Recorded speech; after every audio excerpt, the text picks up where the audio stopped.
শুশুনিয়া পাহাড়ে আপনি কেন বেড়াতে আসবেন? এই প্রশ্নটা যদি আপনার মনে থাকে তাহলে এই আলোচনাটি আপনার জন্য। পিছনেই দেখতে পাচ্ছেন সুন্দরী শুশুনিয়াকে। আমি শুশুনিয়ার আগে সুন্দরী বিশেষণ যোগ করেছি আমার নিজের কল্পনায় নয়, এটি একজন লেখকের লেখা একটা বইয়ের নাম, সুন্দরী শুশুনিয়া। লেখক হচ্ছেন উত্তম কর্মকার। ইনি লেখক তো বটেই, সঙ্গে উনি একজন শিক্ষক, ওনার আরও অনেক পরিচয় রয়েছে। এই শুশুনিয়াকে নিয়ে উনি গবেষণা করেছেন, দুটি বইও লিখে ফেলেছেন। এবং এখানে আপনার বাড়ি তো স্যার এখানেই? হ্যাঁ স্যার, এখানে। আচ্ছা, যাই হোক, ওনার কাছ থেকে আমরা জেনে নেব শুশুনিয়া পাহাড় আমরা কেন দেখব, এখানে দেখার আরও কি কি রয়েছে। তো প্রথমে স্যারকে আমি প্রণাম জানাই। নমস্কার। হ্যাঁ, আমাকে সময় দেওয়ার জন্য নমস্কার, ঠিক আছে। তো স্যার, আমাদের প্রথম প্রশ্ন হচ্ছে সুন্দরী শুশুনিয়াকে আমরা দেখতে আসব কেন? দেখুন, সাধারণ মানুষ যারা পর্যটক এখানে বেড়াতে আসেন, এসে বিভিন্নভাবে সময় কাটান, ফিরে চলে যান। কিন্তু এখানে জানার বহু বিষয় আছে। আচ্ছা, সেটা হচ্ছে, আমি আমার ভাষায় হয়তো আমি বলতে পারি যে এই শুশুনিয়া শুধু মাটি পাথরের স্তূপ বা অরণ্যাবৃত ভূখণ্ড নয়। আচ্ছা, এখানের রহস্য আছে জনশ্রুতি, কিংবদন্তি, এমনকি পুরাণ ও মহাভারতের নানা ঘটনা। আরে বাহ, পাহাড়ের ধাপে ধাপে নানা সাক্ষী। আচ্ছা, যার জলে আছে এই যে পানীয় জল ঝর্ণার, হ্যাঁ। যার জলে আছে রহস্য শক্তি।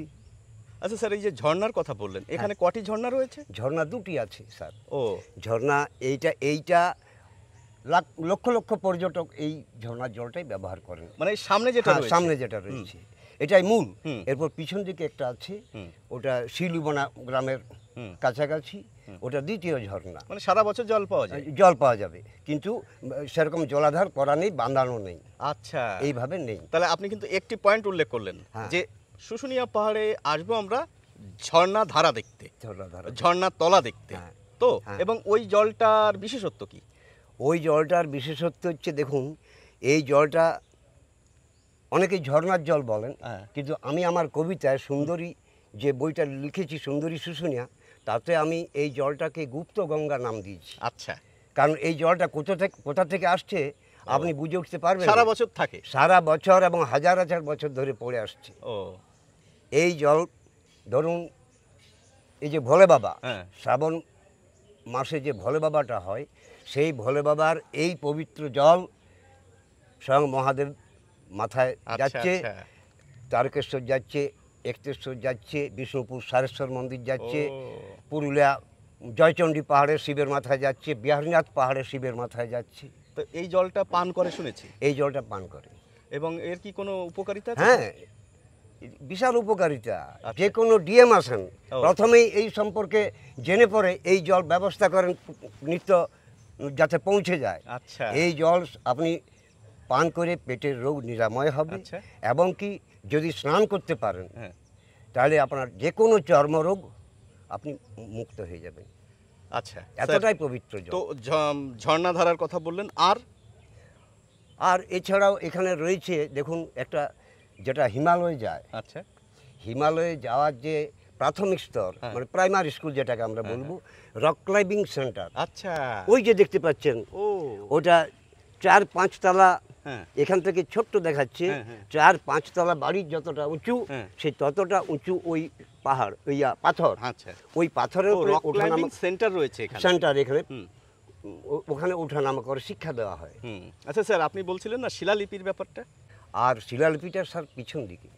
ও আচ্ছা, শিলালিপির ব্যাপারটা একটু বলুন না আমার দর্শকদের। শিলালিপিটা হচ্ছে অশোকের আমলে, আচ্ছা, আমাদের যে মহারাজ অশোক, হ্যাঁ, সেই অশোকের আমলে এখানে আপনার ওই মহারাজ সিংহবর্মা, হুম, মহারাজ চন্দ্রবর্মা তার পুত্র হুম। এইখানে রাজত্ব রাজত্ব করে করতেন। গেছেন। এই যে পুকুরটা দেখছেন, হ্যাঁ, হ্যাঁ। এটা হচ্ছে গড় পুকুর। ও, ওই রাজার এই গড় পুকুর, ও। রাজা এটা তৈরি করেছিলেন। আচ্ছা, রানীমা এখানে স্নান করতেন। এটার একটা বিরাট চওড়া, হ্যাঁ, হ্যাঁ, হ্যাঁ, চওড়া আচ্ছা, বিরাট দেওয়াল ছিল।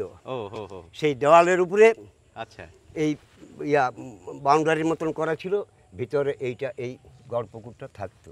আচ্ছা, এছাড়া পাহাড়ে বিভিন্ন জায়গা আছে রাজার তৈরি করা, পাথর খাদান, ধসকার জোল, তারপরে আপনার হরিণ বাথান, ও, বাঘের গুহা, আচ্ছা, ভালুক সুন্দা, ও, বহু জায়গার নাম আছে। শিলালিপি তো এখানে এই যে প্রচুর পরিমাণে গাছ দেখতে পাচ্ছি, প্রচুর, মানে সংখ্যাটা কি কোনো মানে বিজ্ঞানী কাউন্ট করেছেন?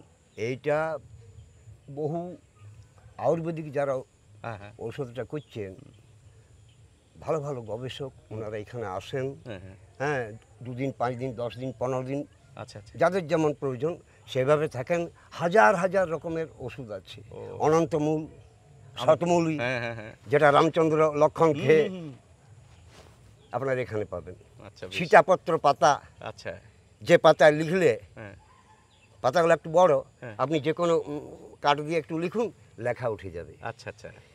বহু রকমের জিনিস আছে এখানে। ও আচ্ছা, এবারে দেখছিলাম এই যে পাহাড়ের সামনে অসংখ্য দোকান রয়েছে, ওই দোকানগুলোতে কি পাওয়া যায়?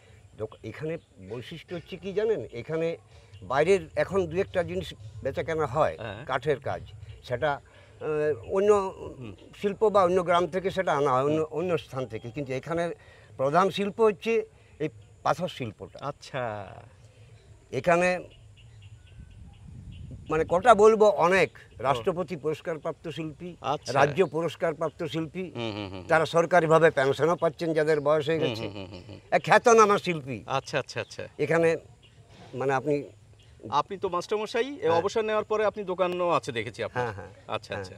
তো যাই হোক, এইবার কথা হচ্ছে ওখানে যে মন্দিরটা রয়েছে সামনে, হুম, ওই মন্দিরটার নাম কি? ওই মন্দিরটা হচ্ছে ভবতারিণী সেবাশ্রম, আচ্ছা আচ্ছা। মা ভবতারিণী সেবাশ্রম। আজ থেকে 50 বছর আগে হুম হুম। ওইখানটাতে এক সাধু বাবা এসে একটি খড়ের ছাউনি দিয়ে মন্দির করেছিলেন। হুম হুম হুম।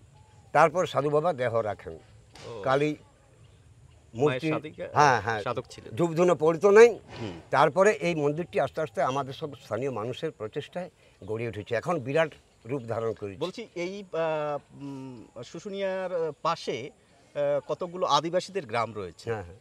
এই কয়েকটা গ্রামের নাম বলুন তো, দর্শকরা যারা বাইরে থেকে আসবেন আচ্ছা, ঘুরতে। গিধুড়িয়া, আচ্ছা।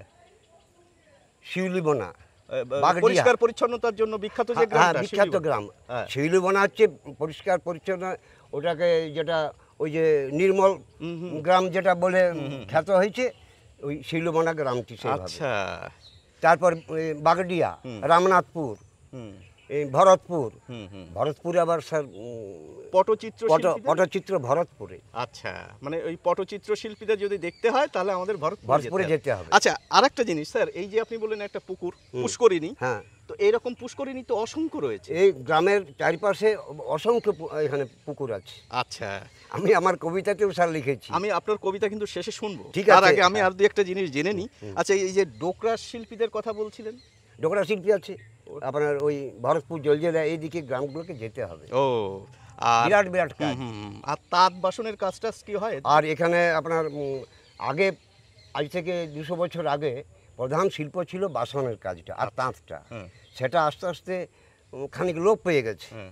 এই পাথর শিল্পীতে পরবর্তী জেনারেশন চলে এসেছে। ও আচ্ছা আচ্ছা। এইবার কথা হচ্ছে, এই পাহাড়ের উচ্চতা কত? এই পাহাড়ের উচ্চতা 1442 ফুট। 1442 ফুট। হ্যাঁ। সামনে দিয়ে উঠতে পারলে আমরা কি আচ্ছা, বলছেন? পাহাড়ে দেখুন একটা, এই যে প্রথমটা উঠলেন, হ্যাঁ, বেশ। খানিকটা ডাউনে নেমে হ্যাঁ, গেলেন, down। তারপরে একটা হ্যাঁ, তারপরে উঠলাম। মধ্য, হ্যাঁ। তারপরে আবার একটু ডাউনে হ্যাঁ, নামবেন, down আছে। তারপর তৃতীয়, মানে তিনটে তৃতীয়টা দেখা ভাগে ভাগ যাচ্ছে না। আছে। হ্যাঁ, ওটা দেখতে পাচ্ছি না। না, এখান থেকে নজর পড়ছে না। বেশ, তৃতীয় পাঠ, বেশ, বেশ, বেশ, তিনটে বেশ। ভাগে ভাগ আছে। বেশ স্যার, এইবার কথা হচ্ছে ছাতনা ব্লকের ভিতর তো এটি হ্যাঁ, অবস্থিত। ছাতনা ব্লকের মধ্যে। তো ছাতনার কথা বললেই তো মনে পড়ে যায় চণ্ডীদাসের কথা। হ্যাঁ স্যার। তো ছাতনার উপর দিয়েই আসতে হয় এখানে। হ্যাঁ, হ্যাঁ। তো এই চণ্ডীদাস সম্পর্কে দুই একটা লাইন বলুন। চণ্ডীদাস হচ্ছে কি, মানে চণ্ডীদাস শ্রীকৃষ্ণ কীর্তন প্রথম উনি হুম রচনা করেছিলেন, হুম। যেটা 4th শতাব্দীতে, আজ থেকে 1400 বছর পেরিয়েও গেল। হ্যাঁ হ্যাঁ হ্যাঁ। 4th শতাব্দীতে উনি এই ছাতনায় ছিলেন, চণ্ডীদাস এবং ওর ভাই দেবীদাস। ও তো মাঝে মাঝে এই জলে স্নান করার জন্য আচ্ছা। এবং পান করার জন্য মাঝে মাঝে উনি লোকজন নিয়ে পদব্রজে উনি আসতেন এখানে। আরে বাহ, জানলাম। বেশ, এইবার আরেকটা হচ্ছে, অনেক স্বনামধন্য ব্যক্তি এই শুশুনিয়াতে এসছেন, হ্যাঁ আপনি উল্লেখ করেছেন। হ্যাঁ হ্যাঁ হ্যাঁ। আমার দর্শকদের দুই একজনের নাম বলুন। এই দেখুন, ইদানিংকালে আমি বলবো, এই যে রাখাল দাস বন্দ্যোপাধ্যায়, দয়ারাম সাহানি, আচ্ছা। সুনীতি গঙ্গোপাধ্যায়, আরে ঐতিহাসিক তারপরে আপনার বর্ধমান বিশ্ববিদ্যালয়ের যিনি ছিলেন, যিনি এখন নেই, আপনার ওটা হচ্ছে বাংলা বিভাগের যে প্রধান, উনি এসেছিলেন। তারপরে ওই বাচেন্দ্রী পালের নাম বলছেন? বাচেন্দ্রী পাল তো 1993 সালে এসেছিলেন। আচ্ছা, ওই যে জয়রাম বামফ্রন্ট আমলে 1993 সালে এইখানে একটি যুব আবাস তৈরি হয়েছে, সেটা উদ্বোধন করতে উনি এসেছিলেন। বাচেন্দ্রী পাল তো ওই প্রথম মহিলা এভারেস্ট বিজয়ী, উনি এখানে প্রথম এসে ওটা উদ্বোধন। আচ্ছা, রবীন্দ্রনাথ ঠাকুরের সঙ্গে এর কোনো সম্পর্ক নেই? রবীন্দ্রনাথ ঠাকুর খুব আশা করেছিলেন শুশুনিয়া পাহাড়ে যাব, বাঁকুড়া এসে ডিএম বাংলায় হিল হাউসে 3 দিন থেকেছিলেন।